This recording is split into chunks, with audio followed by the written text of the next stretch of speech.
এ হলো এইখানে কুয়াকাটার হোটেলে 70 টাকার ডিম খিচুড়ি, এবার ডিম 25 টাকা, 10 টাকা পাওয়াটা কুয়াকাটা এরিয়াতে। মোস্ট ইম্পর্টেন্ট যে বিষয়টা আলাপ করব দেখাবো এখন, সেটা হলো look at this man, prime view, prime view.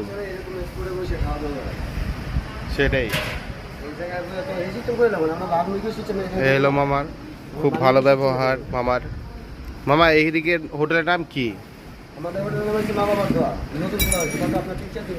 ও 3-4 দিন হয়েছে। সবাই আসবেন, ওনাদের ব্যবহার খুব ভালো। আর মোস্ট ইম্পর্টেন্ট, এখানে যারা আসবেন এই ভিউটা নাও ট্রাই করবেন। আল্লাহ হাফেজ। এবং এই ডাল ভাজির দামটা হলো 20 টাকা।